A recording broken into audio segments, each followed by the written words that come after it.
Hoy he venido a tiempo, no así el 13 de marzo de 2013, hace ahora 5 años. Aquel día teníamos con nosotros a Joaquín Perea para hablarnos a los 50 años del Concilio Vaticano II. Muchos que estáis en la sala lo recordaréis. Yo aquel día llegué tarde porque no pude apartarme del televisor tras ver que salía fumata blanca en el Vaticano. Vi en directo el saludo del nuevo Papa Francisco desde la balconada de la Basílica de San Pedro, presentándose como el obispo de Roma y diciendo que venía del fin del mundo. Aquella tarde resonaron en esta sala los ecos del concilio que convocó el Papa Bueno, Juan XXIII, pero también los del nuevo Papa, que algunos, muchos en esta sala diría yo, llevábamos mucho tiempo esperando, tras la valiente e histórica renuncia de Benedicto XVI. Hoy tenemos entre nosotros a Jesús Martínez Gordo, sacerdote diocesano de Bilbao, profesor ordinario en la Facultad de Teología de Vitoria-Gasteiz, profesor y miembro de Cristianisme y Justicia de Barcelona, miembro de la Asociación Europea de Teología Católica. Colabora asiduamente en revistas y publicaciones de España, Europa y Latinoamérica.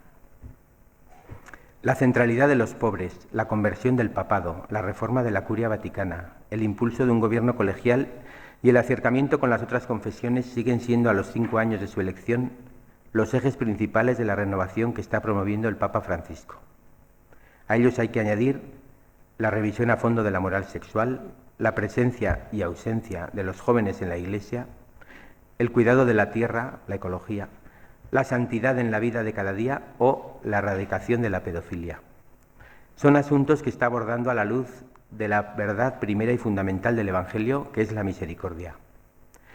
No le faltan enfrentamientos en el seno mismo de la Iglesia Católica con una minoría, particularmente beligerante, pero tampoco le faltan las críticas de quienes, sintonizando con su proyecto renovador, echan de menos decisiones concretas. Sabemos que nos vas a hablar de todo esto con profundidad y de mucho más. Gracias por haber venido.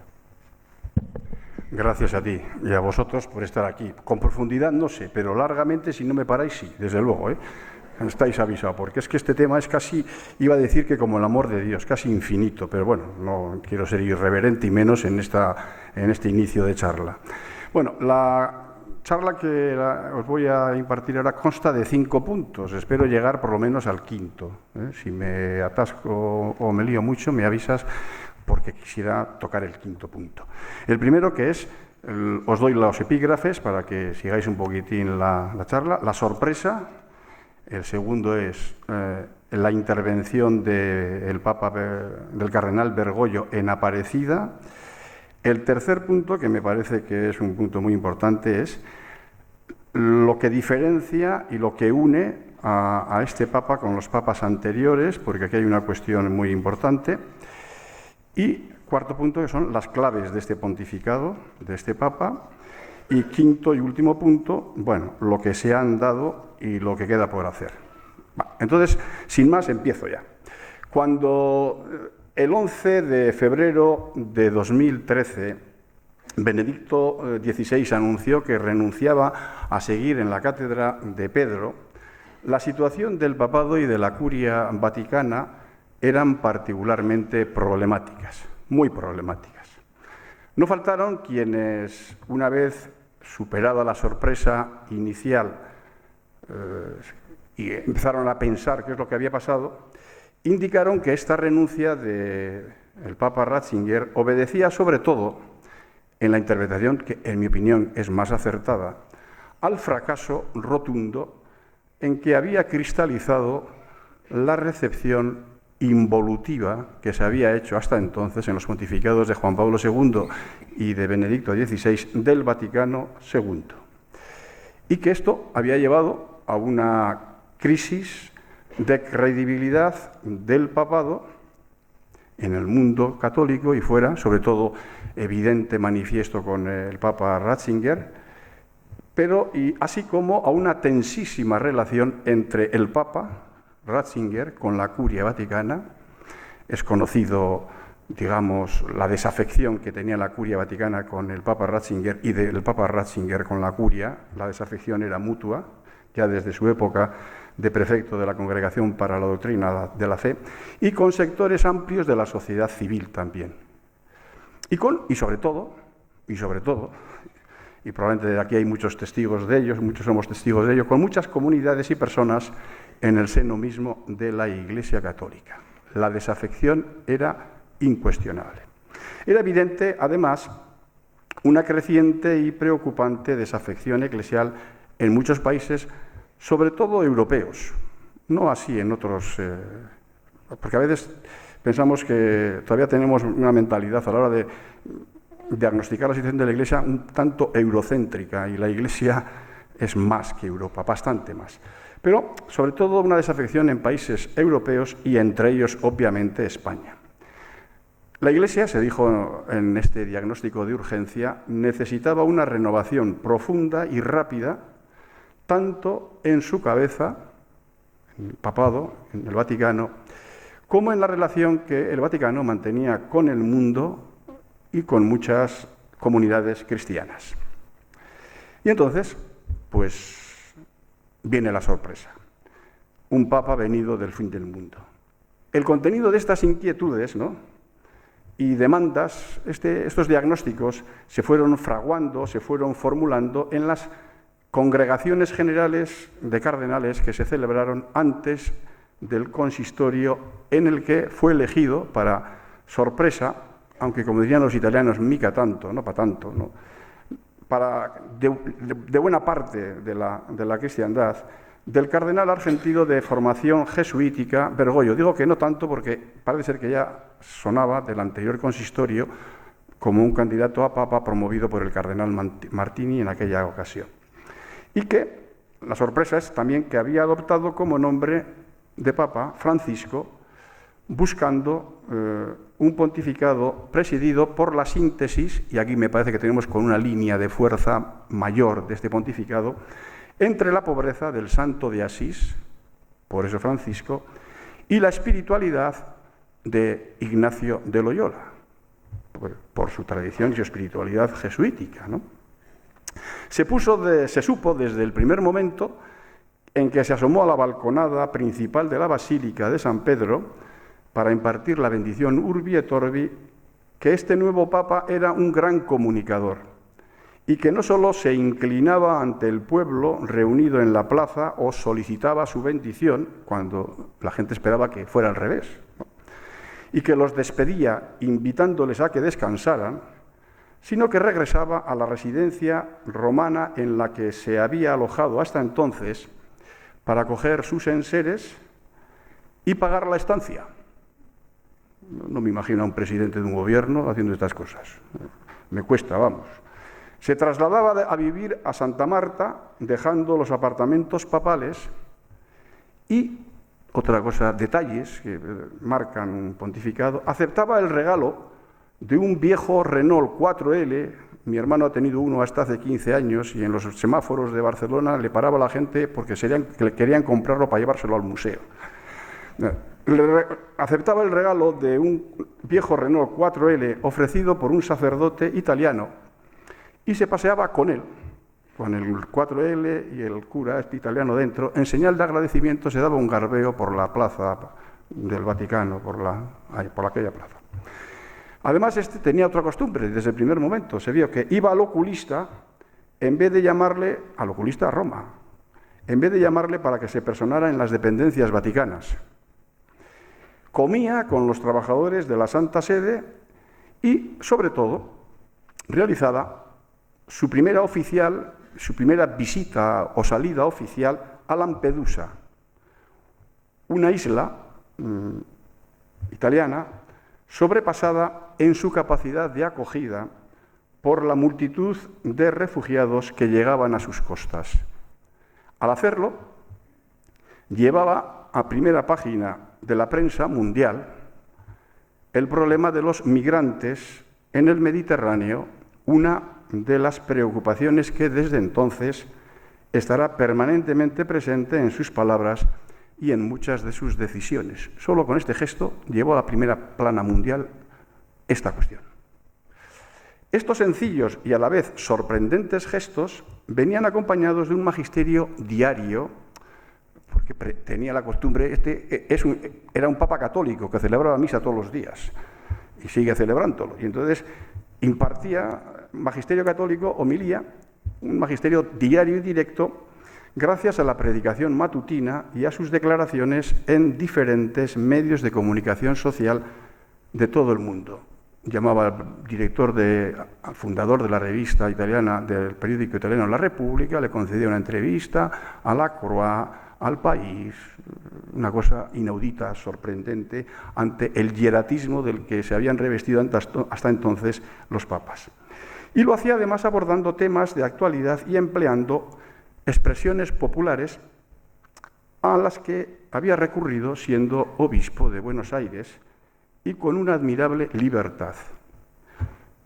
El problema que tenían los traductores italianos era cómo se traducían esos giros, esos modismos argentinos que nosotros a veces hasta tenemos dificultades para comprender lo que quieren decir, y más los italianos, y ya no te digo a los alemanes, ya se les funden los plomos.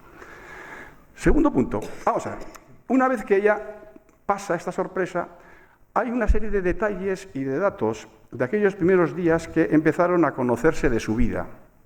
Y hubo uno que pasó bastante desapercibido, pero que, visto lo que ha acontecido posteriormente, yo creo que aporta algunas claves importantes para comprender un papado que de salida se presentaba como muy singular, como muy especial. Y este detalle, que se escapó en su momento, fue el papel decisivo que tuvo en la Conferencia General del Episcopado Latinoamericano de Aparecida en mayo del año 2007. Allí, el entonces cardenal Bergoglio defendió la necesidad de desterrar la indefinición, en palabras de él, y la asepsia que lastraba a la teología latinoamericana. ¿Qué es esto de la asepsia y la indefinición? Sostuvo en aquella ocasión que el ver, juzgar y actuar, los que conocéis la metodología, ¿no?, de la revisión de vida, sostuvo en aquel momento, y fue su pelea y el debate que mantuvo, que el ver tenía que ser, por supuesto, el ver la realidad en un diagnóstico, tenía que ser riguroso, pero a la vez tenía que ser el ver propio de quien se autopercibe como un discípulo de Jesús. Había que tener un conocimiento de la realidad auxiliado por las ciencias sociales, políticas, económicas, bien, pero también un ver de quien se autopercibe como discípulo de Jesús. Su apuesta fue contundente, sin dudas, por lo que se conoce como una lectura creyente de la realidad. Esta apuesta fue criticada por 16 presidentes de conferencias episcopales, porque entendían que esto de la lectura creyente de la realidad, el ver de quien es testigo, no tenía que ir en la fase del diagnóstico, sino que tenía que ir más bien en el juzgar. Sin embargo, el cardenal Bergoglio la siguió defendiendo, tenía que ir al principio del ver, y al final logró sacar adelante este asunto. Y si leéis las actas de Aparecida, hay una doxología, una oración inicial, y hay una iniciación, una visión creyente de la realidad de lo que pasa en América Latina. Bueno, esta inquietud la retomará ya siendo Papa en el encuentro que tuvo con la presidencia de la Conferencia Episcopal Latinoamericana en las Jornadas Mundiales de la Juventud del año 2013. Allí insistió que América Latina, y por extensión muchos cristianos, digamos, europeos también, no habían superado todavía la tentación, con palabras de él, de una hermenéutica de interpretación evangélica fuera del mismo evangelio y fuera de la Iglesia, bajo la forma de la asepsia.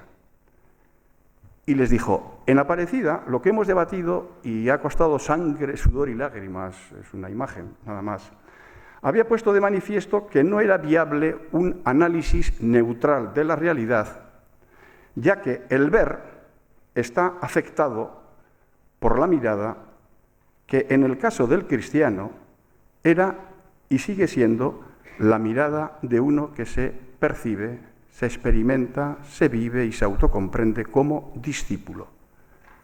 Es la mirada de un discípulo.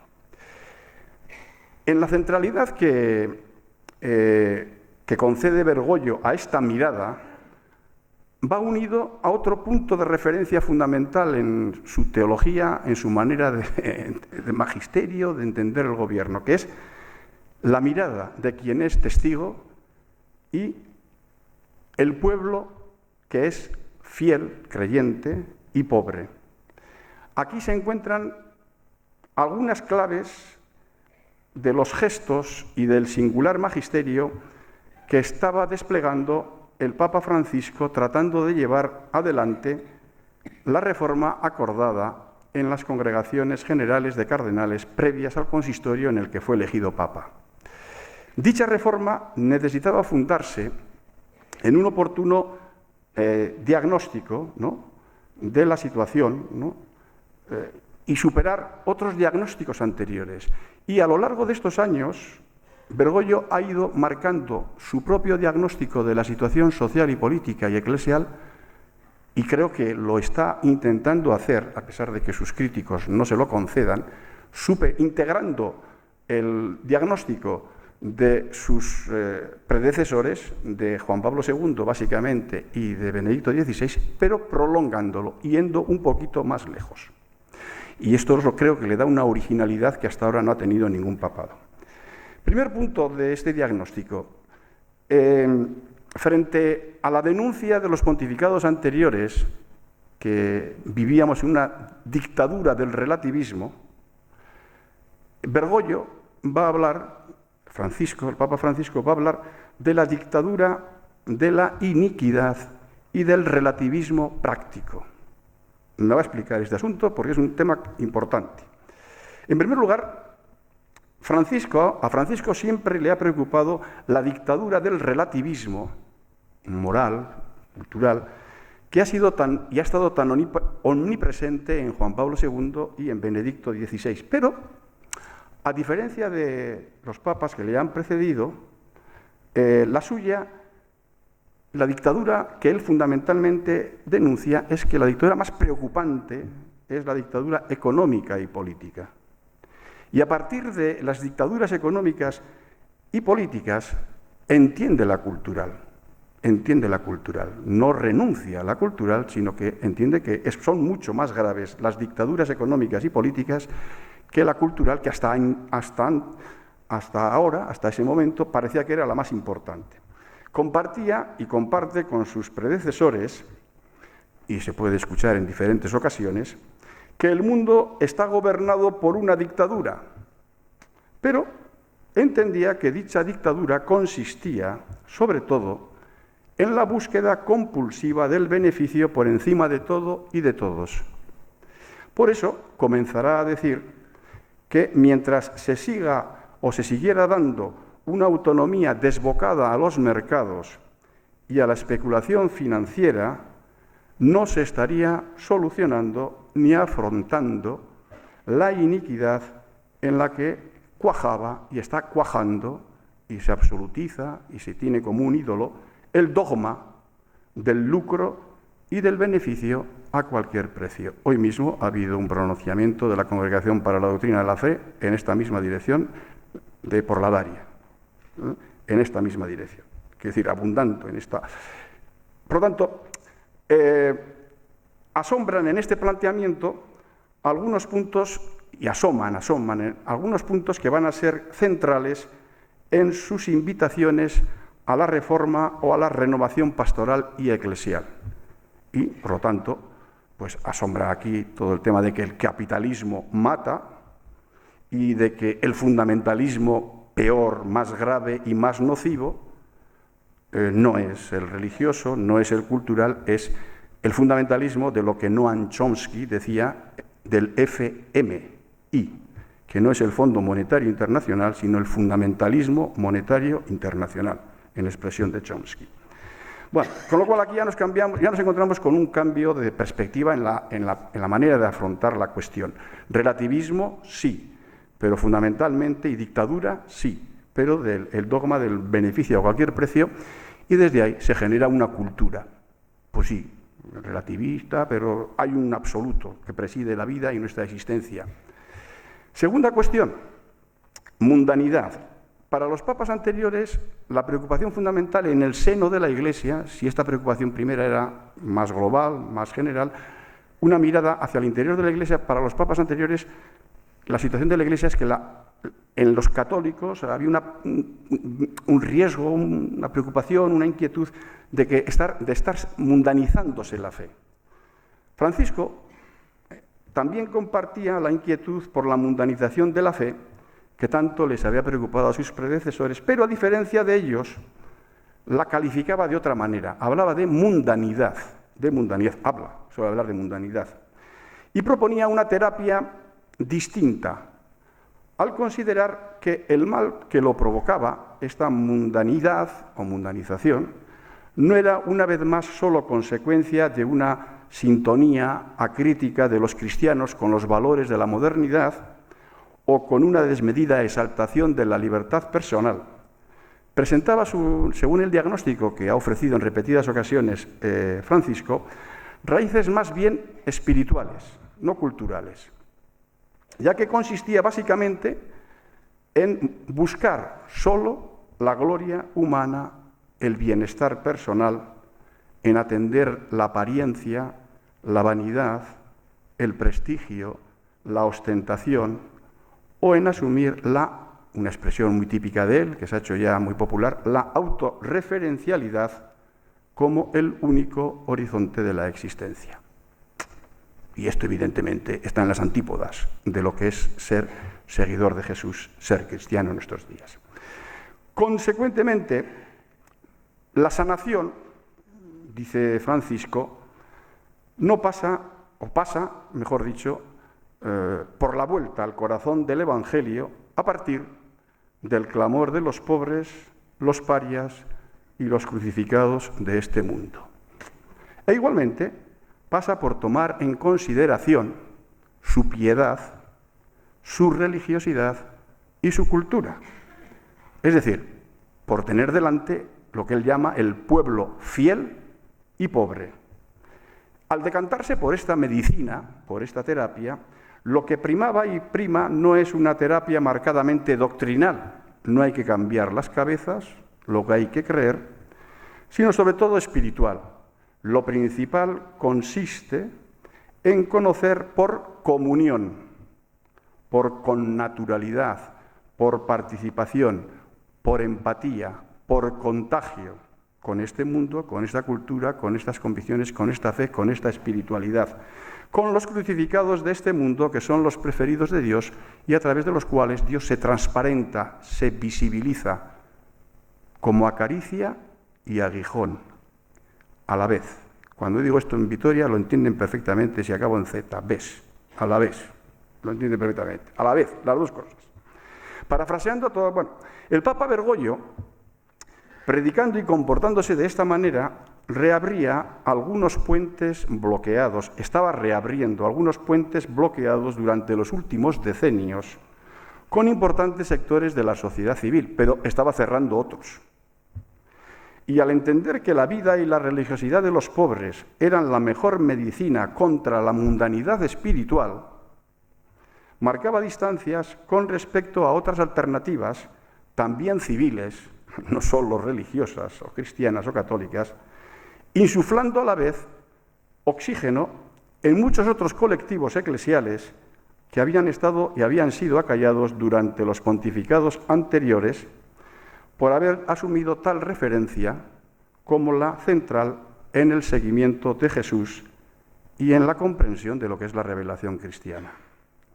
Se incrementaba el número de quienes creían que debidamente aplicada y puesta al día esta receta, esta medicina del pueblo fiel y pobre, los pobres, esta receta teológica espiritual, también permitía afrontar con ciertas garantías de sanación lo que preocupaba a los papas anteriores, que era la mundanización de la fe.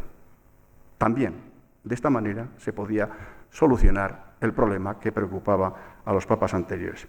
Pero, como era previsible, tampoco hubo que esperar mucho para comenzar a oír que este sucesor de Pedro estaba infectado de comunismo, que era un comunista. Bueno, o comunitarista, bien entendido, pues puede ser hasta un elogio, porque el comunismo es un invento de los cristianos, vamos, de las primeras comunidades cristianas. O que simplemente había puesto en funcionamiento la piqueta para destruir los cimientos de la fe en nombre de un populismo muy típicamente, incluso se le acusaba de peronista, ¿no?, más preocupado por caer bien que por ser fiel al Evangelio.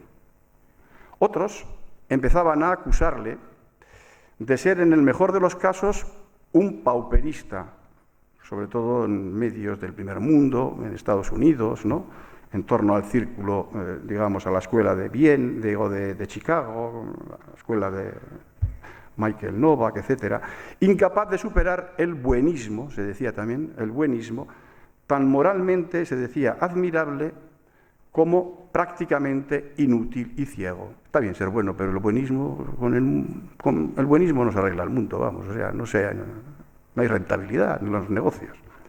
Más allá de estas acusaciones, semejante manera de proceder y de comunicarse marcaba diferencias con respecto a sus predecesores,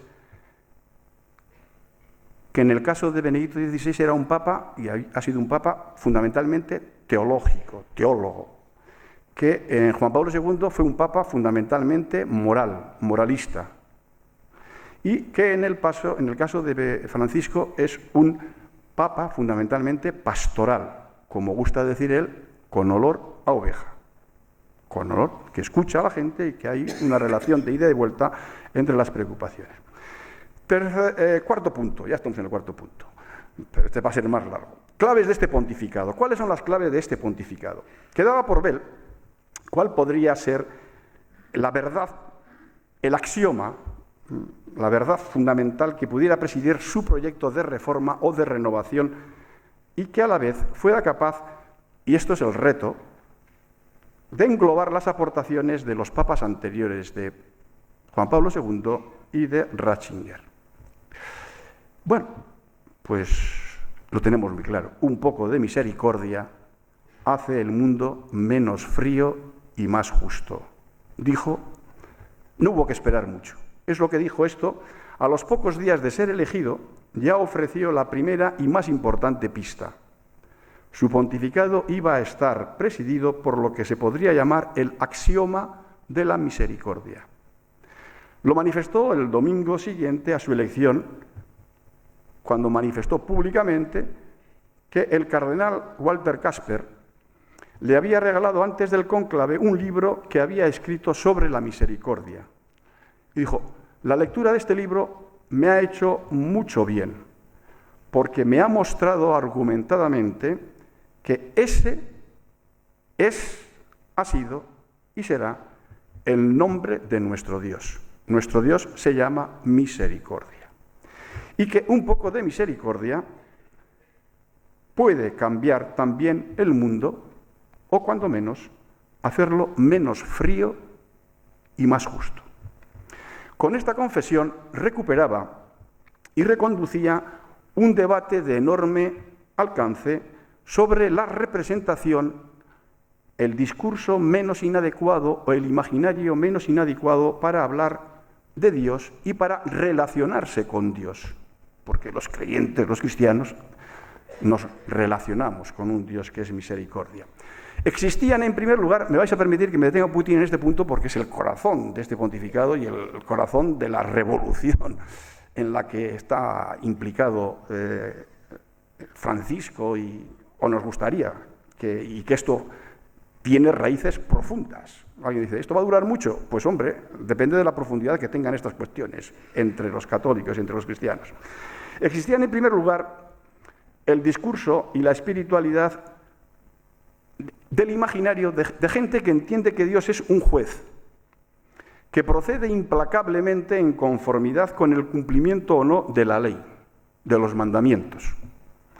En la parábola del juicio final, entre otros pasajes, se encuentra el fundamento de este imaginario de Dios, un Dios juez, que pasa factura, que nos va a examinar. Al atardecer de la vida te van a examinar.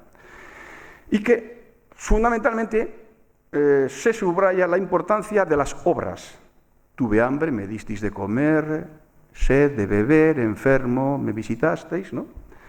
Bien fuera, y hay que practicar las buenas obras para conquistar o para merecer la salvación eterna, bien sea por temor o bien sea por no quedar apartado de este banquete, de esta vida definitiva y eterna, junto a quien es el principio del amor. Era una representación, y es una representación, que sigue teniendo un enorme arraigo, ofreciendo a la vez una indudable potencia para configurar la existencia, por lo menos católica, y en alguna medida que ha configurado y sigue configurando la historia de la humanidad y que la va a seguir configurando durante muchos años todavía. Pero junto a este imaginario hay otro imaginario, otro discurso, otra espiritualidad, presidido por un Dios acogedor y comprensivo, que se transparenta, por ejemplo, en la parábola del hijo pródigo. Padre, he pecado contra el cielo y contra ti, ven, y le monta una fiesta. O en el caso de la mujer sorprendida en adulterio. El que esté libre, que tire la primera piedra, nadie te ha tirado nada, nadie te ha tirado ninguna piedra, yo tampoco. Vete y no vuelvas a hacer lo mismo.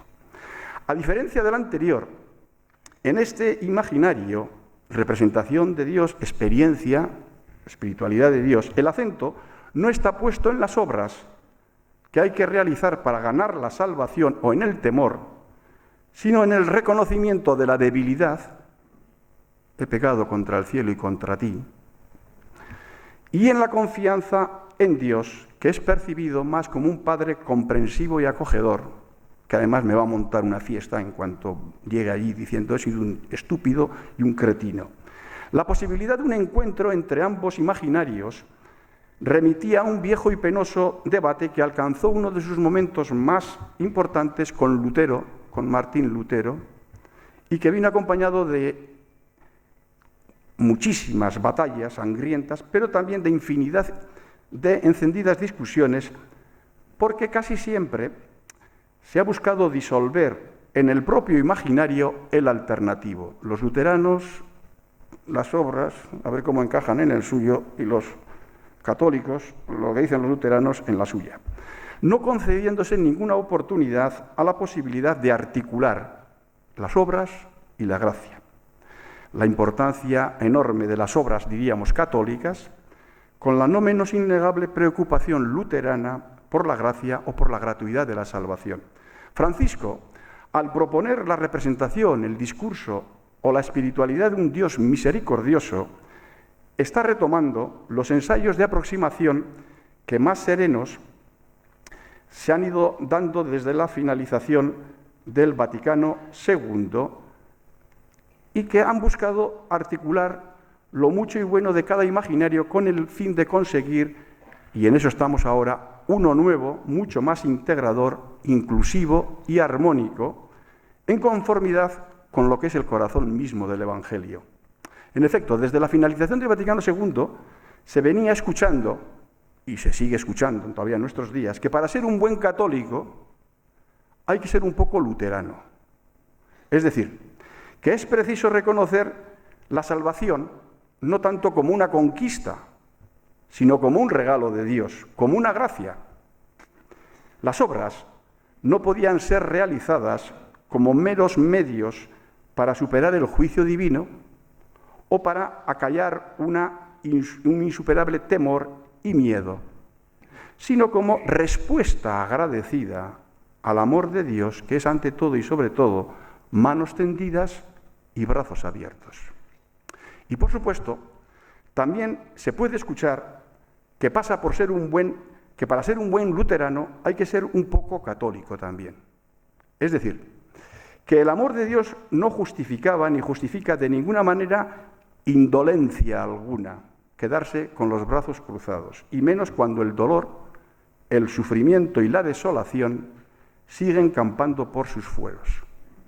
En definitiva, y parafraseando a San Juan de la Cruz, al atardecer de la vida, no solo nos van a examinar en el amor con los luteranos, sino también del amor con los católicos. Por tanto, no es posible renunciar a las obras, cuando menos como modesta pero agradecida respuesta al amor de Dios. Bueno, pues Francisco, con el axioma de la misericordia, en él el centro ya no lo ocupan ni la gracia ni las obras, sino la misericordia.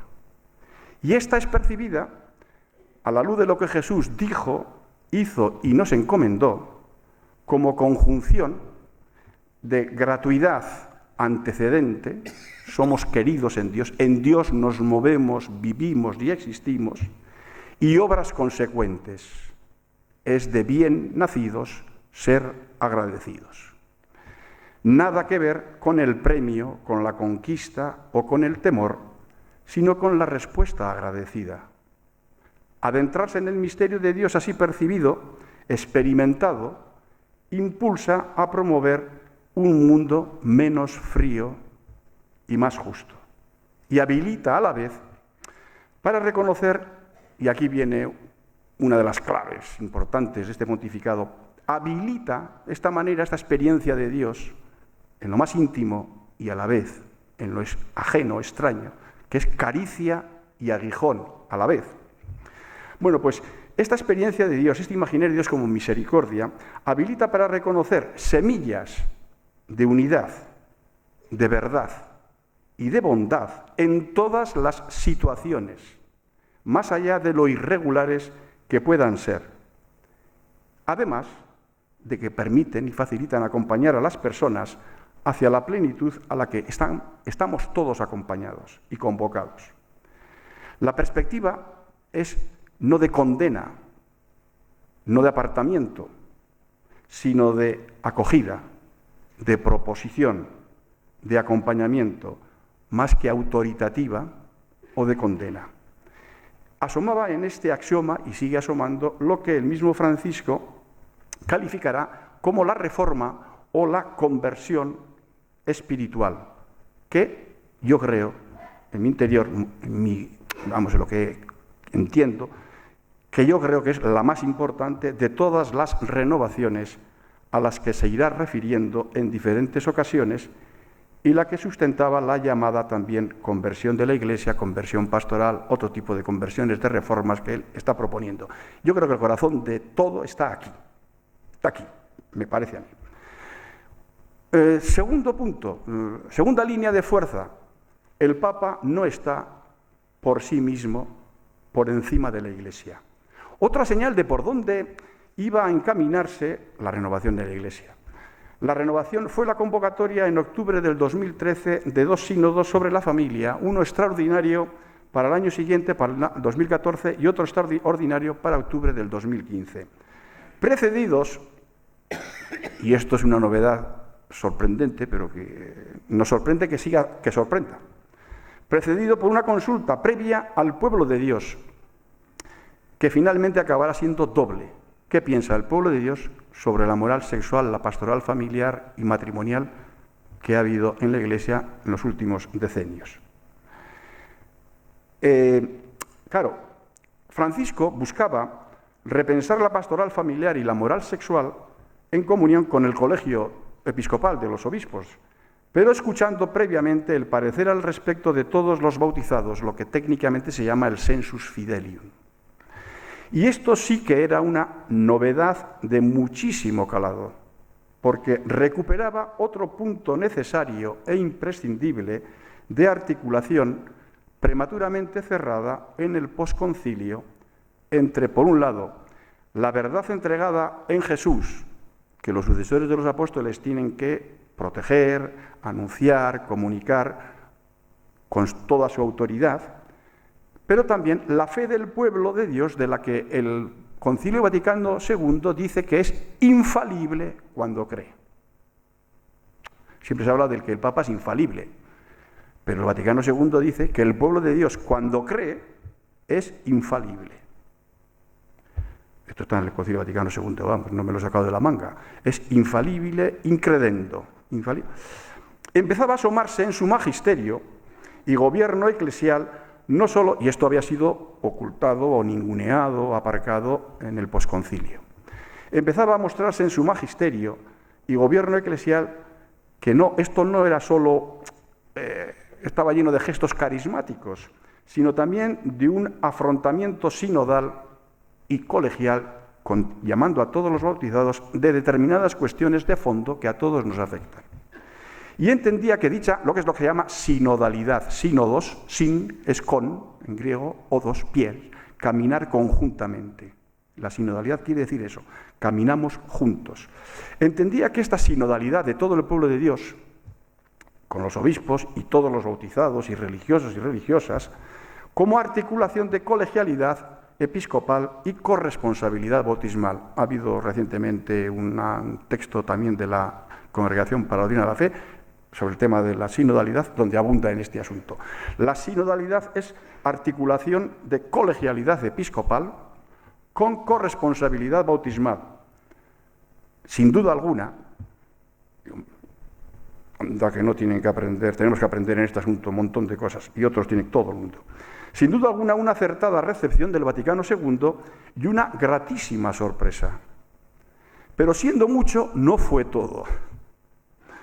Todavía estaba por llegar unas memorables declaraciones suyas realizadas en el transcurso del sínodo del año 2015, concretamente el 17 de octubre, con ocasión del homenaje a Pablo VI en el 50 aniversario por poner en marcha el sínodo de los obispos. En aquella ocasión indicó y dijo lo siguiente: el Papa, dice, por sí mismo no está por encima de la Iglesia, sino dentro de ella, como bautizado entre los bautizados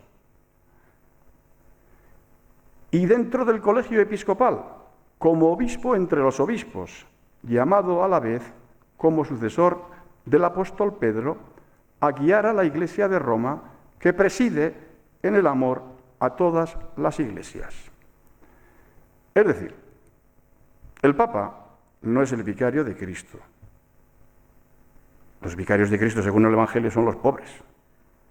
El Papa es el sucesor de Pedro y el obispo de Roma, que preside al colegio episcopal en la unidad de la fe y en la comunión eclesial. Por lo tanto, no es el superobispo del mundo. Porque tan sucesor de los obispos es el obispo de aquí de Pamplona, de Bilbao, de Vitoria o de donde sea, como el obispo de Roma. Son igualmente sucesores.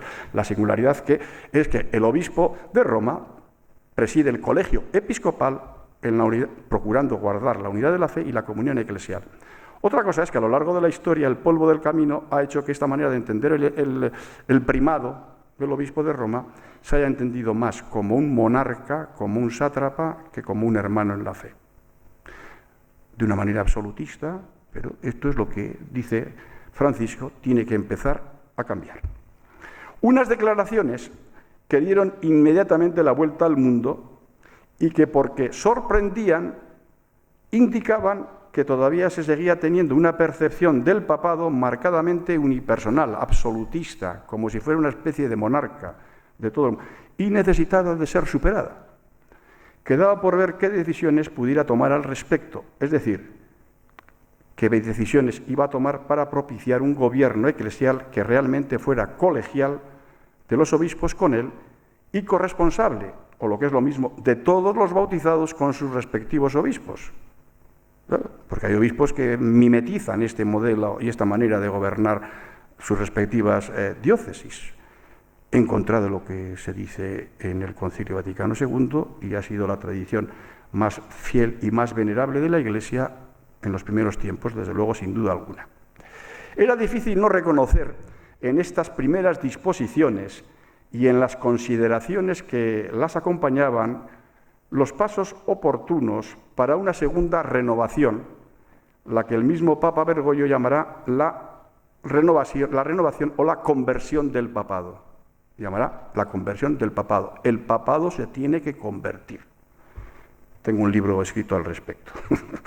A ella había que sumar lo que se llamará la conversión eclesial, la reforma que pasa por activar procedimientos que transparentes y participativos, las dos cosas a la vez, transparentes y participativos, permitan a los bautizados en todos y en cada uno de los ámbitos y lugares de la Iglesia ser sujetos activos de la misma, no meros receptores. Por estas fechas ya comenzó a oírse que con la llegada de Francisco se podía escuchar un pontificado, un magisterio pontificio mucho tiempo esperado y que tenía igualmente gestos muy significativos, de indudable alcance profético y en pocas ocasiones cargados de cercanía con los sufrientes de nuestro mundo, pero se apostillaba, tenía que empezar a tomar decisiones más concretas y que afectaran al entramado jurídico que se había tejido en los últimos decenios.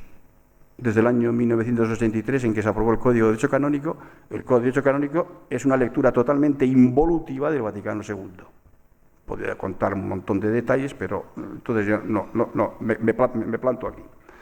Y no faltaron incluso quienes, yendo un poco más lejos, indicaban, atención, que Francisco marcaba el intermitente hacia la izquierda, pero luego, a la hora de la verdad, giraba a la derecha.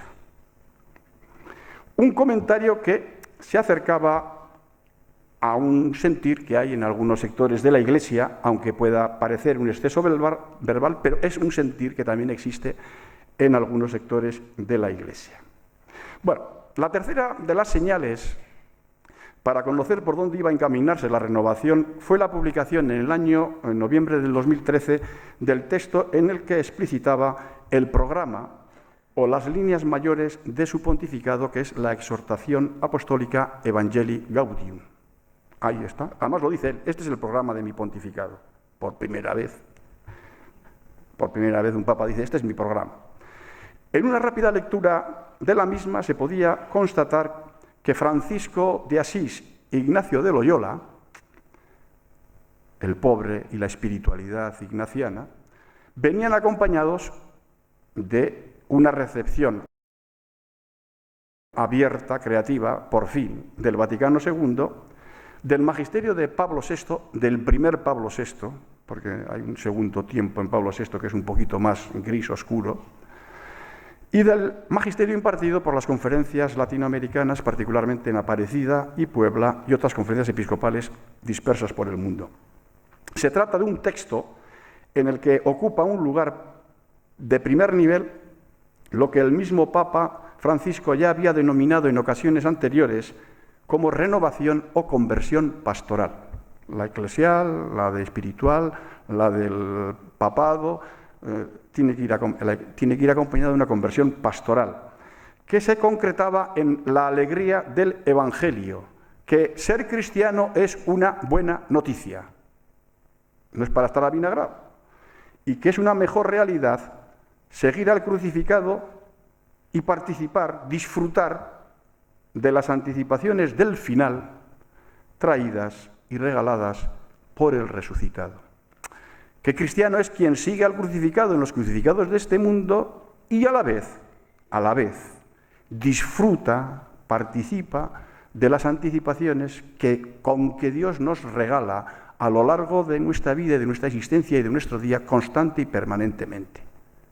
Y que tan importante es estar a los pies de la cruz como participar de estas anticipaciones del final, porque Dios no quiere al lado de sí en el Calvario más muertos, quiere gente que le ayude a bajar de la cruz, y para eso hay que tener las pilas cargadas y hay que disfrutar de la bondad, de la belleza, de la autenticidad, de la ternura, del cariño con que Dios nos sorprende a lo largo de nuestra vida y nos regala constantemente.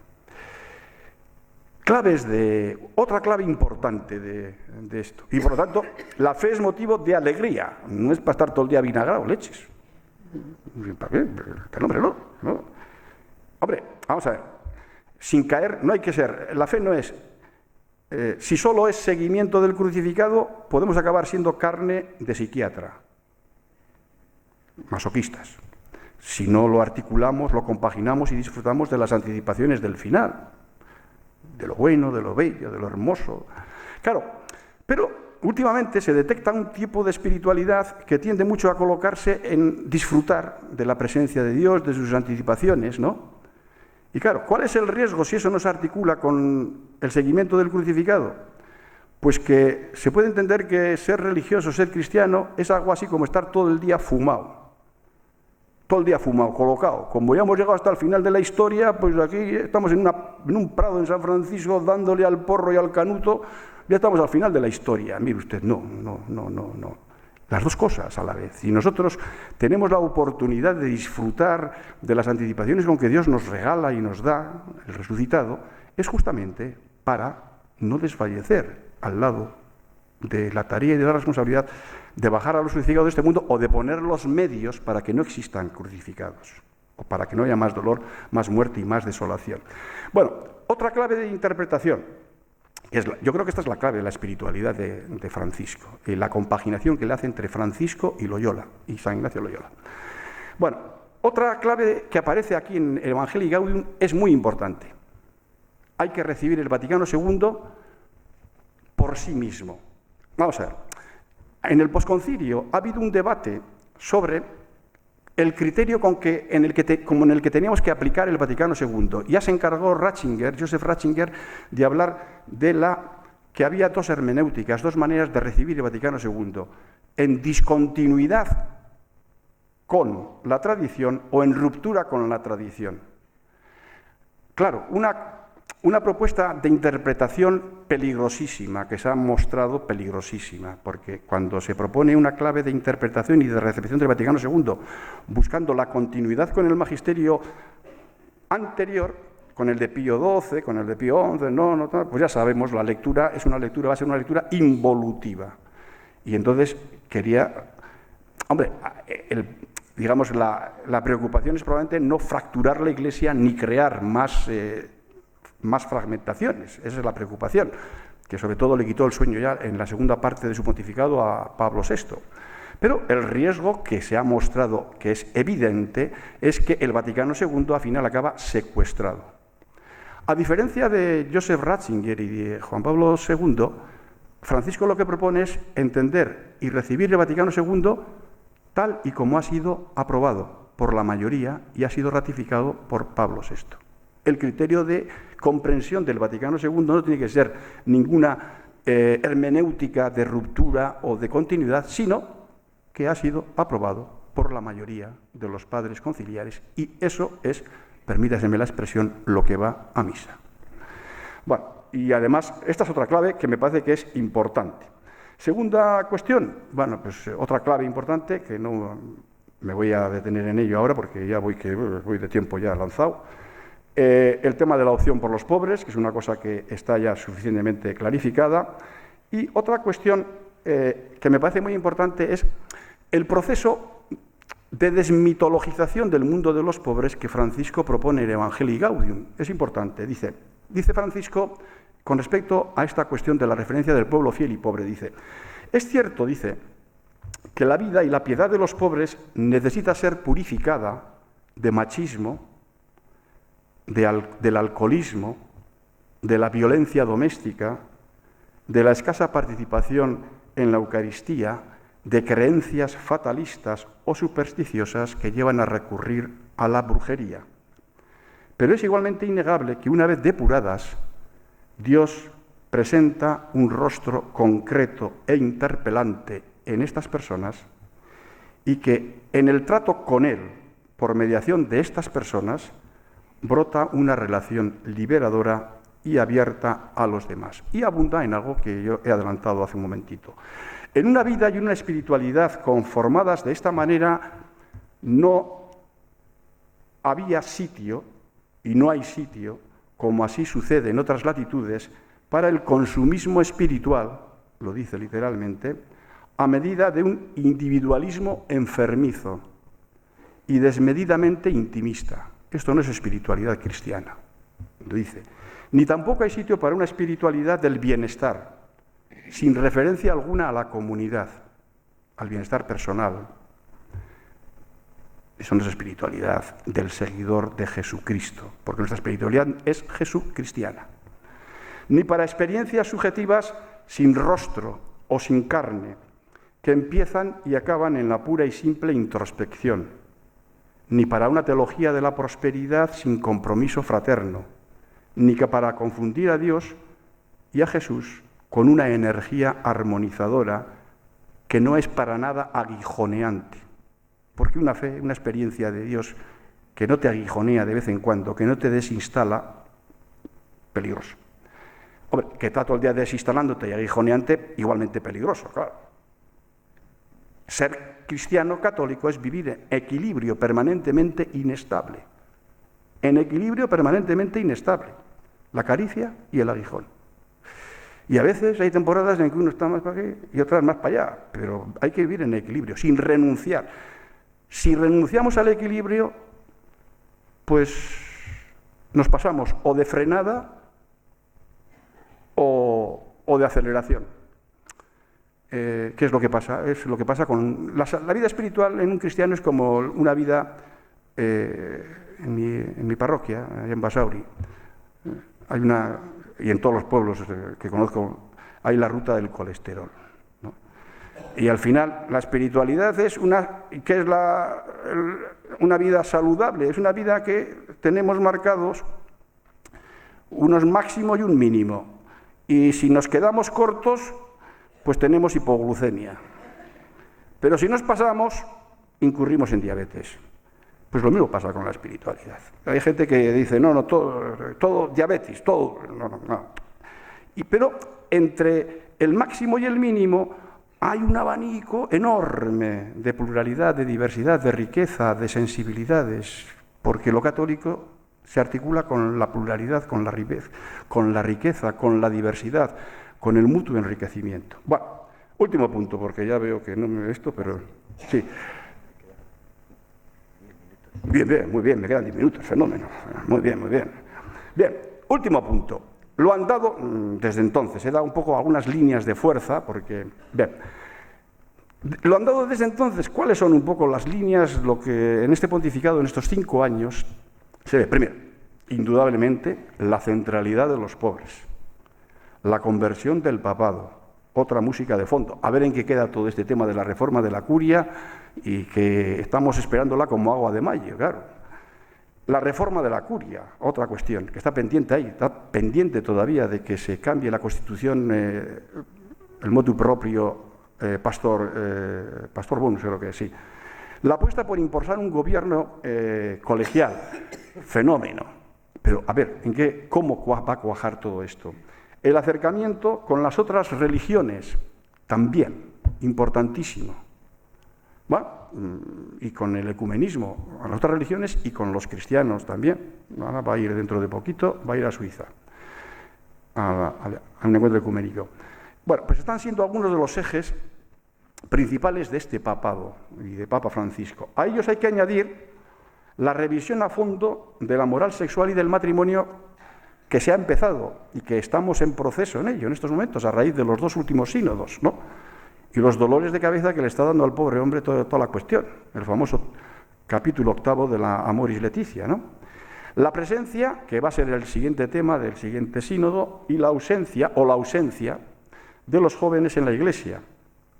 El cuidado de la tierra, la carta encíclica sobre la ecología, el seguimiento del crucificado y la participación de las anticipaciones traídas por el resucitado, que es el último texto magisterial, ¿no? Gaudete et exsultate, es esto.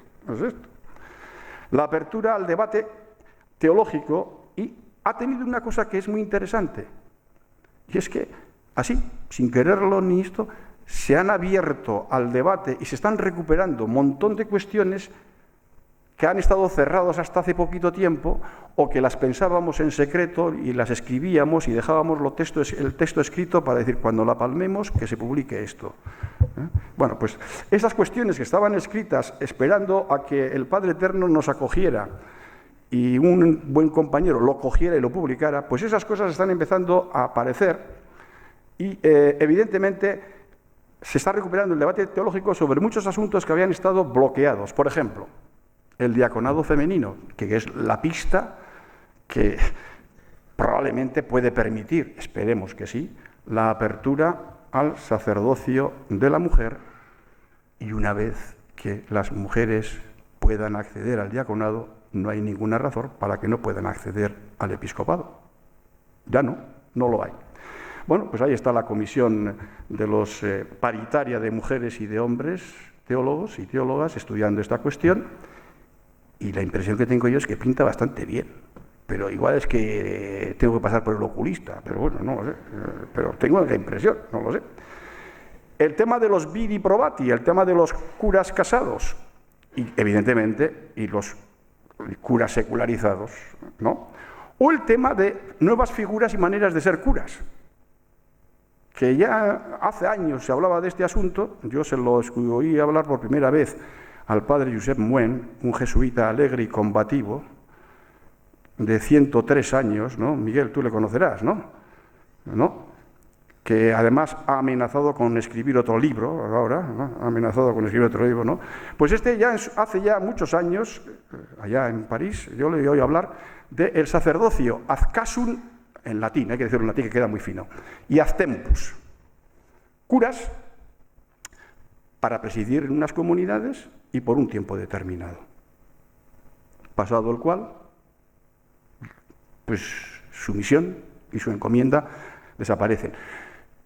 Un tema que en su momento se planteó, que al bueno de Josep Muen le costó la prohibición de entrar en la diócesis de Suiza en la que había dado esta conferencia. El obispo dijo, tú no vuelves a pisar esta tierra, y no ha vuelto a pisar desde entonces esa diócesis, pero que ahora probablemente podría volver. Otra cosa es que ya no tiene interés, ya a los 103 años uno ya no tiene ganas de esas cosas, pero bueno, podría probablemente, ahora sí, podría ir en esas cuestiones. Bueno, entonces, y por ejemplo, también quedan abiertas la puerta para ensayar alternativas pastorales prematuramente clausuradas en la época de Juan Pablo II y de Benedicto XVI. Por ejemplo, sobre la manera de organizarse la comunidad cristiana. La experiencia de Poitiers, de la cual hablé el mes pasado aquí en otra charla, o la experiencia de Udine en Italia, o de Bolzano-Bressanone en el sur del Tirol, o mismo el tema del sacerdocio de la mujer. Distintas maneras de entender y de organizarse la comunidad cristiana, que no tiene que girar en torno a la figura del clérigo, sino que es el clérigo el que tiene que... Y el tema de las famosas reorganización territorial, las unidades pastorales, que suenan un poco... desde estas claves suenan un poquitín muy clericalistas, porque al final se está penalizando y castigando a las pequeñas comunidades, supeditándolas al número previsible de curas, ni porque hay que traer curas de no se sabe dónde, con problemas de inculturación, que igual están mucho mejor en su tierra de origen y son más necesarios aquí. Aquí hay otro tipo de ministerialidad distinta. Bueno, todo ese tipo de cuestiones están abiertas. Lo único que hace falta es obispos alegres y combativos, que se mojen y que tiren para adelante, vamos, juntamente con un laicado y un clero que vamos a ver, que se bajen del carro y que hagan de aleadores, que digan, ale, ale, y que no sean peso muerto, nada más. Todos estos asuntos y otros están siendo revisados a la luz de la verdad primera y fundamental del Evangelio de la misericordia, algo que es y está llamado a ser fuente de alegría entusiasmante, que es la música de fondo del amigo Francisco. No le faltan al Papa argentino duros y persistentes enfrentamientos. Porque no todo el mundo, todo zapato al final tiene una chinita, o a veces un pedrusco de campeonato. En el seno mismo de la Iglesia Católica se ha encontrado y tiene una minoría particularmente beligerante. Luego hay una mayoría silenciosa en el episcopado que al decir de algunos dicen están esperando a que ya el Padre Eterno se lo lleve y volvamos otra vez a la normalidad anormal que hemos tenido. Pero yo suelo decir, mientras dure esto, aprovéchalo, disfrutemos. Con una minoría que particularmente beligerante goza, y esto es un poco el misterio de la Iglesia, de una cierta capacidad para bloquear posibles decisiones sinodales y colegiales, tal y como ha pasado en los sínodos del año 2014 y del 2015, y tal y como, por ejemplo, se corre el riesgo de que pase en la Conferencia Episcopal Alemana con el tema de la intercomunión ahora, que 6 obispos, una minoría, bueno, esto no llega ni a minoría de bloqueo. En la Iglesia ya sabéis que las cuestiones de fondo en los sínodos se aprueban no por mayoría absoluta, sino por mayoría cualificada de 2/3. Entonces, la minoría, la Iglesia, concede a la minoría la capacidad de funcionar como minoría de bloqueo. ¿Por qué? Pues porque sencillamente lo que se quiere es que, aunque vayamos lentos, vayamos cuantos más mejor. Y ir los más mejor es a veces ir lento, aunque a veces nos dé la impresión de que vamos como pues los cangrejos para atrás. Pero es que ese es el precio de una institución como la Iglesia, con 1.300 millones de personas, pues es un inmenso transatlántico. Esto no es una trainera en la ría de Bilbao. No, es un transatlántico enorme. Entonces, la minoría, de hecho, en la Iglesia siempre ha tenido la diferencia. En este papado, en los papados abiertos, la minoría puede funcionar como minoría de bloqueo. Así ha funcionado, por ejemplo, en los sínodos del 14 y del 15 con todo el tema de la homosexualidad. Y se ha sacado el tema de las parejas de hecho adelante y el tema de los divorciados vueltos a casar, se ha sacado por un pacto, un acuerdo con la minoría africana, que ha salido gracias a ese asunto. Salió esta cuestión. Pero el tema de la homosexualidad no salió, porque hubo un bloqueo, una cerrazón de una buena parte del episcopado africano, de una parte del episcopado del este europeo, con algún español o algunos españoles infiltrados, y con una parte también del episcopado norteamericano, que han formado una minoría de bloqueo que bloqueó la posibilidad. Y un acuerdo, el tema de la homosexualidad, aún así todo, pero en otras cuestiones. Pero funciona, la diferencia es que en los episcopados, en los pontificados abiertos, la minoría funciona como minoría de bloqueo. Desgraciadamente, cuando los episcopados, los pontificados cambian de signo, los que pasan a ser minoría ya no son de bloqueo, normalmente suelen ser apartados, segregados, mandados a las tinieblas exteriores, condenados. Y de eso se encarga la Congregación para la Doctrina de la Fe, normalmente. Bueno, por lo menos así ha funcionado hasta ahora.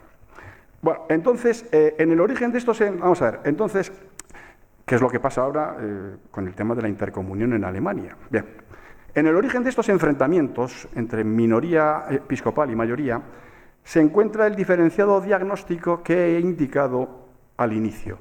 Ahí está la clave de comprensión de dónde está, por qué pasa esto.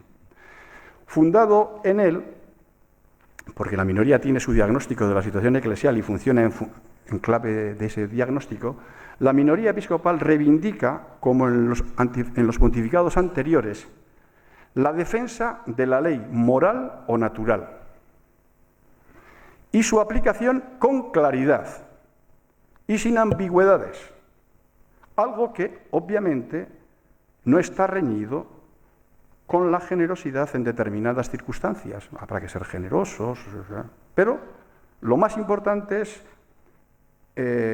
claridad, nada de ambigüedad, ley moral natural y ley moral y natural. Que se sepa qué es ser creyente y cristiano. Son el gobierno, la teología y la pastoral presididos por lo que se llama las verdades innegociables. Hay unas verdades que son innegociables y que brotan del corazón mismo del Evangelio, de la ley, de los mandamientos, y esto, caiga quien caiga, hay que defenderlo a capa y espada. En el caso de Francisco, dicha centralidad la tiene el Evangelio de la misericordia, es decir, la verdad igualmente irrenunciable de que lo que Jesús dijo, hizo y encomendó es lo definitivo. Y esto es más importante que la ley moral natural. Tal primacía le lleva a emplear y comprender a Francisco la ley, ya sea moral y natural, como subordinada a este principio, a este axioma evangélico. Hay que interpretarlo desde el Evangelio. La ley moral, natural, hay que interpretarla desde el Evangelio, no someter el Evangelio a ella.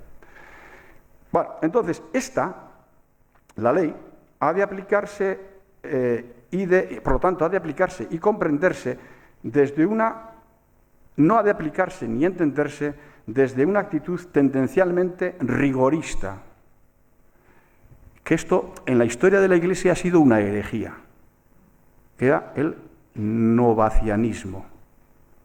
Cuando en crisis, cuando los cristianos, en la época la religión cristiana se convierte en la religión oficial del imperio, nos encontramos con una cuestión, y es que aparecen los cristianos que en la época de la persecución no han tenido el coraje para ir al martirio. La comunidad cristiana dice: ¿qué hacemos con estos?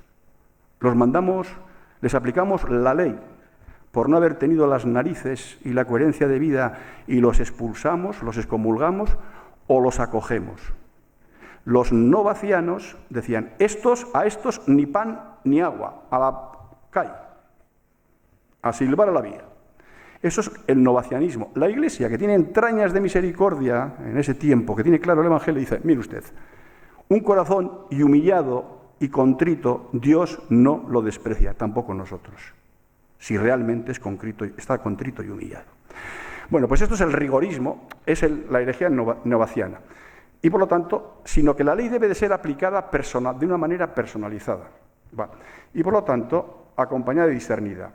Si el rigor es el riesgo de los pontificados de Juan Pablo II y de Benedicto XVI, el rigorismo. El de Francisco es el buenismo. El exceso, por cierto, que Dios mira con más benevolencia. En particular, cuando no está en juego la justicia. Si está en juego la justicia, nada de buenismo, Pero si no está en juego la justicia, con los más débiles, el buenismo, yo creo que Dios lo mira con bastante misericordia, hasta con una gota de humor y de simpatía. Así pues, son legítimas acentuaciones cada una de ellas con sus riesgos. Lo determinante es la oportunidad evangelizadora de cada una de estos subrayados, y así como la calidad de la articulación alcanzada. Y por lo visto estamos, por fin, en el tiempo de la ley aplicada a partir del principio o axioma de la misericordia, sabiendo, por supuesto, que Jesús no vino a abolirla, sino a dar cumplimiento de ella, es decir, a llevarla a su consumación. Y ésta se alcanza aplicándola con misericordia. La trágica y lamentable separación entre luteranos y católicos es probablemente el mejor ejemplo y no por ello el menos doloroso. Y acabo. Tampoco le faltan las críticas de quienes, sintonizando con su proyecto renovador, echan de menos a los 5 años de estar al frente de la Iglesia decisiones concretas. Algunos dicen: es que la tarea del Papa tampoco es esa. Digo: hombre, lo ha sido la de Juan Pablo II y la de Joseph Ratzinger. Está muy bien llamar a la evangelización, se dice, con alegría, a cuidar la comunión y la pluralidad, a potenciar la creatividad que supera el encorsetamiento de la ley. Está muy bien llamar a la misericordia como principio rector de la vida cristiana, fenómeno, decir que tenemos que ir a las periferias existenciales y sociales, a no ser autorreferenciales, a mirar lo que acontece alrededor, pero para que todo eso no se quede en una bonita ilusión, hay que promover al episcopado a personas aceptadas por la comunidad cristiana y con madera de liderazgo por su radicalidad evangélica. Hay que olvidarse de aquellas que, como denunciaba Monseñor Tarancón en su tiempo, son proclives a padecer tortícolis de estar todo el día mirando a Roma, o de propiciar su propia promoción personal, lo que Francisco ha llamado el carrerismo, que es uno de los cánceres que hay en la Iglesia, y que por ello acaban desatendiendo la relación matrimonial que tienen, según el imaginario tradicional, y deben de tener los obispos con sus respectivas iglesias. Desde la época de los Santos Padres se hablaba de esto. Hay algunos, a veces da la impresión de que algunos viven en adulterio permanente, pero bueno. Convendría, último punto, pasar rápidamente, insisten, tal como lo dice Francisco cuando habla del carrerismo, vamos, o de obispos que están de aeropuertos, que están todo el día en los aeropuertos. Convendría pasar rápidamente, insisten, de la proclamación, dicen estos cristianos, o de la denuncia a las decisiones jurídicas. Una reforma, por ejemplo, empezando por esta, una reforma en esta dirección no solo ahorraría algunos de los males y de los malos tragos al papado, que ahora está pasando Francisco, por ejemplo, el caso de la promoción al episcopado a personas encubridoras de pedófilos en Chile, el fregado que tiene estos días hasta mañana, hasta hoy mismo, hoy acababan esta tarde, sino que facilitaría en serio la participación y el protagonismo de los cristianos en la marcha de sus respectivas iglesias. Y eso es algo que pasa por cambiar, yo esto lo he dicho ya tantas veces que casi estoy afónico de decirlo, pero una vez más no me importa decirlo. El canon 377.1. Allí se dice que el sumo pontífice nombra libremente a los obispos, podría contar algunas anécdotas de cómo se nombran libremente, pero bueno, o confirma a los que han sido legítimamente elegidos, porque hay 30 diócesis en Europa que intervienen en el nombramiento de sus obispos. Casi todas las alemanas, austríacas y suizas intervienen. Y eso, algunos entienden que esto es un privilegio. No, no, esto es lo que ha sido durante 2000 años en la historia de la Iglesia. Lo extraño es lo que pasa aquí. Bueno, pues podría decirse lo siguiente, lo he propuesto más de una vez, que podría cambiar este canon. Con que cambiar este canon ya sería una revolución enorme. Podría decirse que lo siguiente, el sumo pontífice confirma a los obispos que han sido legítimamente elegidos y en situaciones excepcionales los nombra libremente. Al revés, la oración subordinada que sea la principal y la principal que pase a la subordinada. Es un cambio fácil, hombre, tampoco va a ser muy costoso, es cambiar una página nada más, como mucho. Si así fuera, nos encontraríamos con una indudable señal de que la adorada y añorada renovación también habría llegado por fin a nuestras comunidades. Esperemos que llegue de esta manera, de otras maneras también, pero por lo menos que llegara de esta sería un campanazo espectacular. Pues nada más, ya he acabado. Ya está.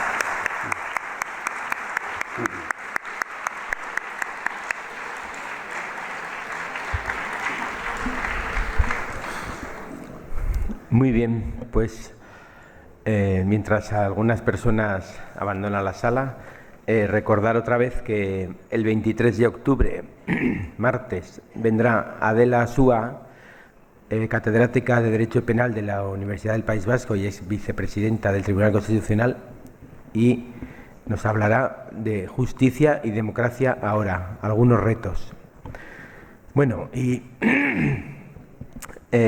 seguro que ahora habrá mucha gente, o bueno, varios, interesados en participar, ¿no?, en hacer alguna pregunta, algún comentario, siempre que sea breve, no sea otra ponencia, y alguna interpelación. Entonces, bueno, pues el que quiera o la que quiera intervenir, que levante la mano. Ya hay aquí una voz pedida y se acercará el micrófono.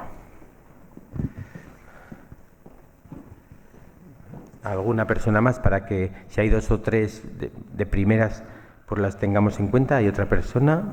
¿Vale? ¿Dos? ¿Y ninguno más? Bueno, pues escuchamos estas dos preguntas y hacemos una primera ronda. Bueno, gracias, Jesús. Ha sido muy interesante tu exposición. Al final han salido dos cuestiones de pura actualidad que yo quisiera que profundizaras un poco. El Papa que tiene que llamar a los obispos de Chile para que vayan, y el Papa dice que el Papa se equivoca y que le engañan. Esto es absolutamente nuevo en la Iglesia. ¿Qué cabe esperar de esa reunión de 3 días? ¿Qué va a salir de ahí? Si tienes alguna información, la primera cuestión. ¿O qué debería salir de ahí? Quizás sería mejor la formulación así de la pregunta. ¿Qué debería salir de esa reunión? Y la otra se refiere al sistema de elección de obispos, ¿no? Y la participación del pueblo de Dios. ¿Podrías decir alguna pequeña idea de cómo es esa participación?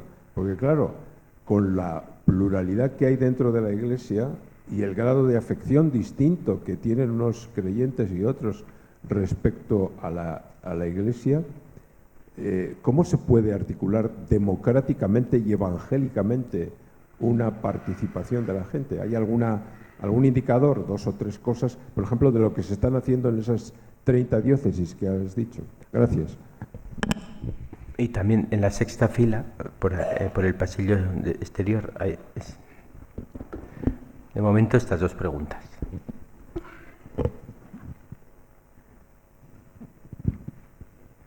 Hola. Yo hasta donde sé, en la Biblia y en la historia de la Iglesia no parece que haya ni una justificación ni que se haya hecho nunca cosas como el sacerdocio femenino o la aprobación de la homosexualidad o del divorcio, o ser blando con los abortos, o ser amigo de los herejes. Entonces, por decirlo así brevemente, y eso, no parece que tenga justificación en la Biblia ni que se haya hecho en ningún momento en la historia de la Iglesia, y sin embargo ahora estos temas están saliendo a relucir. Y bueno, veo esa contraposición que no sé si es muy compatible, pero por otro lado da la casualidad de que todas esas cosas que se están intentando fomentar coinciden extrañamente con la ideología del mundo actual, que no es precisamente muy cristiano. Entonces, yo desde mi ignorancia, mi sensación es que es de un relativismo total. Si ahora estuviera de moda, no sé, a lo mejor se podría llegar a decir que Jesús no es Dios, o que los curas pueden tener maridos, o no sé. Tengo esa sensación de gran relativismo y, por no decir, de gran herejía. Sí. Vale, muy bien, muchas gracias. ¿Hay alguien más? Bueno, de momento vamos a escuchar esta. Vale, muy bien. Pues muchas gracias por vuestras intervenciones y bueno, aclaraciones, peticiones de aclaración. Bueno, vamos a ver, con respecto a la primera cuestión, que va en el mismo, puede ser una misma cuestión, ¿no? ¿Cómo funciona el tema de la elección de obispos? Si el procedimiento es que el Papa nombra libremente a los obispos, pues normalmente es el responsable de presentar, normalmente al Papa, es decir, al Papa, a la congregación de los obispos, porque el Papa no se entera de 4 o 5 de personas muy concretitas, quien es la curia la que en estos momentos decide esas cuestiones. El nuncio presenta una terna y la congregación para los obispos, las ternas y los nombres que se presentan, debate y le presenta al Papa, dice, hay esta terna, nos parece que el sujeto puede ser este. Y el Papa normalmente dice, pues sea, a no ser que estemos hablando de una diócesis pues de cierto nivel, por ejemplo, pues Madrid, Barcelona, Bilbao, pues ya está, pues por ejemplo, digo, para poner, no sé, digo, alguna de estas, no más, pero lo demás, o Milán, digo, algo así, pero lo demás no se entera de nada. Bueno, hay alguna anécdota al respecto que sería interesantísimo contar, ¿no? Muy famoso, muy brevemente lo cuento, porque es que ya la anécdota se explica muy bien cómo es el sistema de eso de que el Papa nombra libremente. Hubo un obispo muy famoso en Ávila que cuando vino el Papa Juan Pablo II en el primer viaje, pues tuvo un interés especial en ir a Ávila para estar con los religiosos y religiosas de clausura, ¿no? Y quedó tan impresionado de aquel y tan agradecido que retuvo el nombre del obispo, que era Fernández, que estaba en aquel tiempo en Ávila. Y al de un montón de años, en una visita de límida, que son las visitas que hacen los obispos cada 5 años al Papa, pues el Papa, fijaros, cuando reciben, son 5.000 obispos en el mundo. Cuando aparecieron los obispos españoles, conocía pues a 2 o 3. Y de los 2 o 3 que conocía, uno era el obispo Fernández, Y entonces, era Juan Pablo II, esa impresión de ser un papa abierto, y dijo, hombre, el obispo Fernández, obispo de Ávila. Y el pobre hombre dice, se quedó así flipado y dice, Santidad, sí, soy el obispo Fernández, pero no soy obispo de Ávila. Dice, ¿cómo que no eres el obispo de Ávila? Dice, no, yo soy obispo de Mallorca, no, de Tenerife. Y le pregunta al Papa, ¿y quién te ha mandado a ti allí? Y le dice el obispo Fernández, dice, ¿usted? Dice, ¿yo? El Papa nombra libremente los obispos. La otra manera es, el Papa confirma a los legítimamente elegidos. El canon habla en una segunda parte de que confirma a los legítimamente. Os podéis entender que en el nombramiento de los obispos normalmente hay grupos de presión, lobbies, es un tema que se presta a corruptelas. Hombre, normalmente la gente lo trata de hacer bien, pero también es pensable que hay muchos intereses cruzados.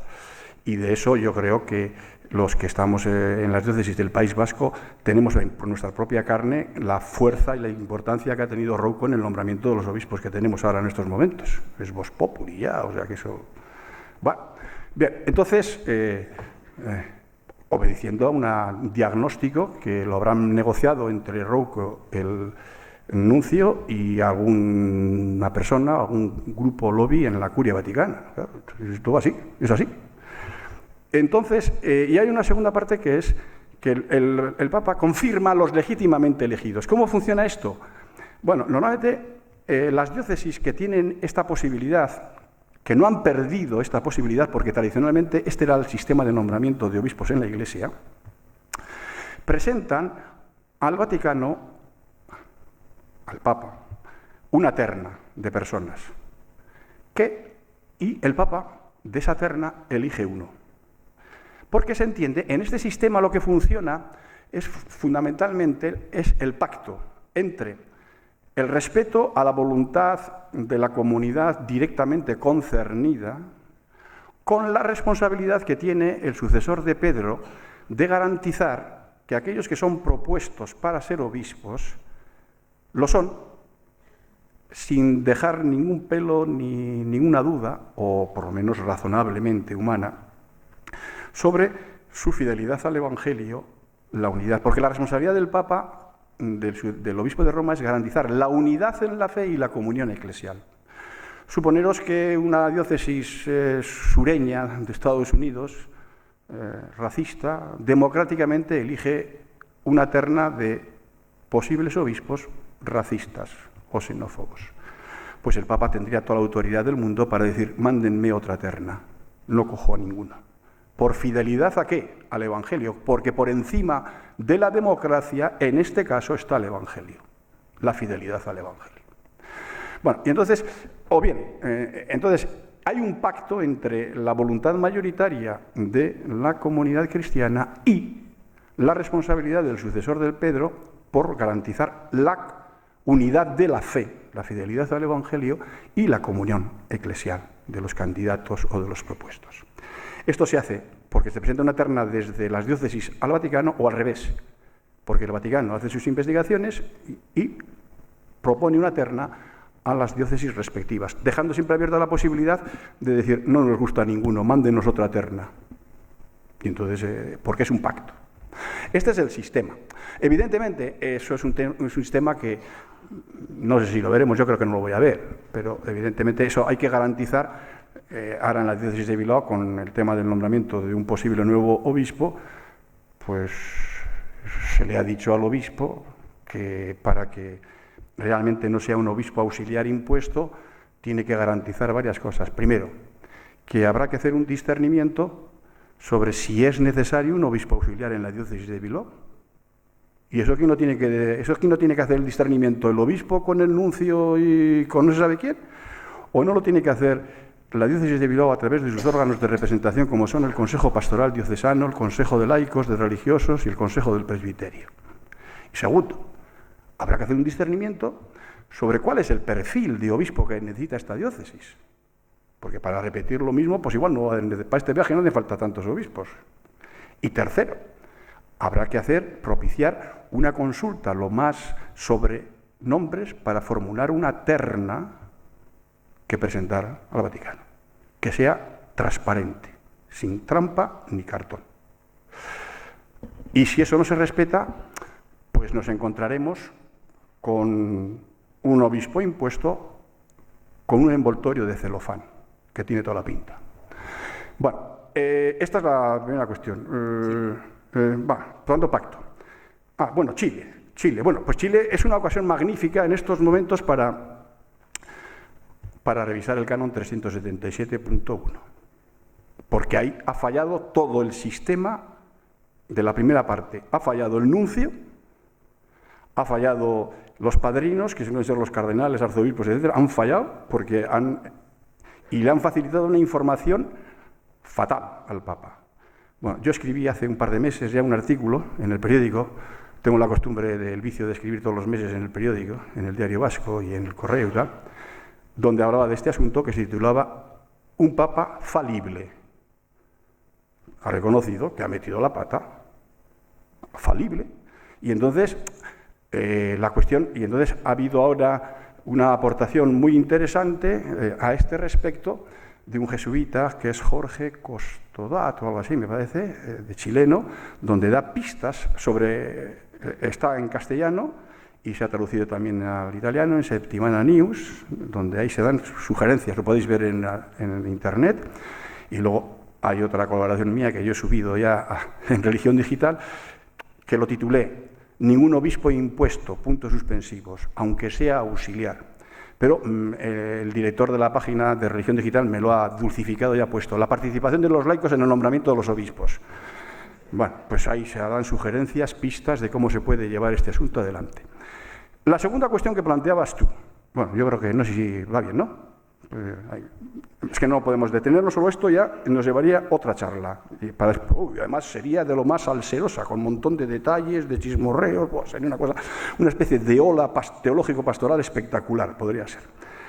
Bueno, vamos a ver. Con respecto a la otra cuestión que tú planteas, yo me invito, cuando escucho ese tipo de cosas, me digo, vamos a ver, yo creo que sería importante que diferenciáramos una cosa, que a veces, no sé por qué motivos, pero yo como soy profesor de teología fundamental, estoy afónico de explicar esto, pero me parece que conviene insistir, que conviene diferenciar a Jesús el Cristo de la Escritura. Dicho de otra manera, que nosotros somos jesucristianos, que seguimos al crucificado en los crucificados de nuestros días y disfrutamos de las anticipaciones y de las participaciones en la gracia que Dios nos da a través de la resurrección. Y para eso contamos con un elemento importante, que es la Escritura. Pero Jesús es la palabra de Dios. En el principio era la palabra se hizo carne y la palabra acampó entre nosotros. Y la palabra de Dios es más que la Escritura. Y que el criterio de lectura y de comprensión de la Sagrada Escritura es lo que Jesús dijo, hizo y nos encomendó. Y, por lo tanto, la Escritura está sometida al dictado, al criterio de la vida, del comportamiento y de la buena noticia que es Jesús, como una noticia de salvación, de redención, de consuelo. Y si algo hizo Jesús en su tiempo fue enfrentarse contra los judíos, contra los romanos, por la ley, y eso le costó la vida, por el anuncio del reino, frente a otros reinos, el reino davídico o el reino romano. Dicho de una manera rápida, conviene diferenciar la Escritura de Jesús el Cristo. Nosotros somos seguidores de Jesucristo. En este seguimiento contamos con la ayuda de la Escritura. La palabra de Dios es Jesús el Cristo. Y la Escritura no es ni más ni menos que la experiencia de fe, de encuentro con Jesús el Cristo, de unos cristianos en un determinado momento de la historia que la ponen por escrito. ¿Me explico? Y es muy importante tenerla presente para saber que seguimos al crucificado y disfrutamos de las anticipaciones del resucitado, pero que hay una tradición viva de la Iglesia donde Jesús sigue estando presente. Te lo voy a exponer de otra manera que me vais a permitir que... Vamos a ver, es más, la inmensa mayoría de los cristianos a lo largo de estos 2000 años han sido cristianos, han dado su vida, han llegado al martirio y a la santidad. ¿Por qué? ¿Porque han leído la Escritura o porque han seguido apasionadamente a Jesús el Cristo? Mucha gente que era analfabeta, que no sabía absolutamente nada de nada, o dicho de otra manera, te lo voy a poner de una manera para que lo entendamos todos. Me vais a permitir este ejemplo, aunque luego me saquéis a boinazos de aquí. Me saquéis a boinazos de aquí. Yo estoy convencido que el 99,99% periodo de los seguidores del Athletic de Bilbao, ninguno ha leído ni los estatutos ni el reglamento de régimen interior del Athletic. Y sin embargo son y sienten los colores, y lo mismo vale para los Osasuna, como ninguno. ¿Por qué? Pues porque la fe vivida, el encuentro con Dios en las personas, en la historia, en la vida y en la realidad, es fundamental, capital. Para eso contamos con la ayuda de la Escritura. Pero la Escritura no es Jesús el Cristo, ni los estatutos de la Real o el régimen de los Osasuna, ni el reglamento del régimen interior es lo fundamental. Lo fundamental es ir al campo, vibrar, disfrutar, gozar, sufrir, cabrearse y de vez en cuando pegar un alirón de campeonato. Eso es lo fundamental. Entonces, la Escritura es importante, pero no es Jesús el Cristo. Y por tanto, la referencia es lo que Jesús dijo, hizo. ¿Y Jesús qué dijo e hizo ante la adúltera?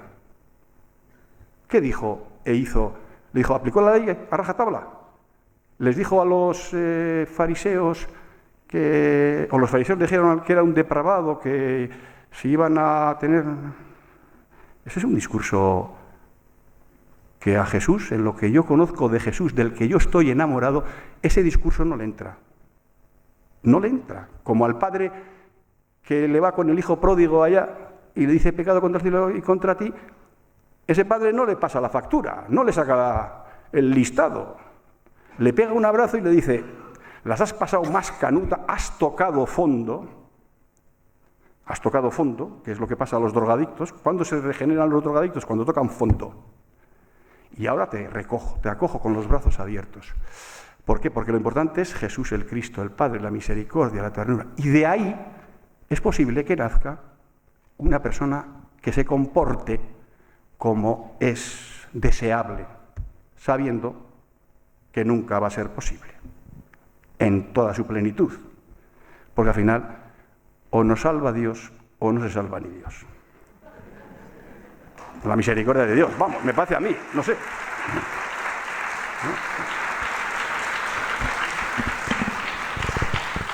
Bueno, no sé si esto ya es el aplauso final. Estamos ya al límite para poder abandonar esto a las 9:30. No sé si alguien se ha quedado con muchas ganas de hacer una última cuestión. No veo manos.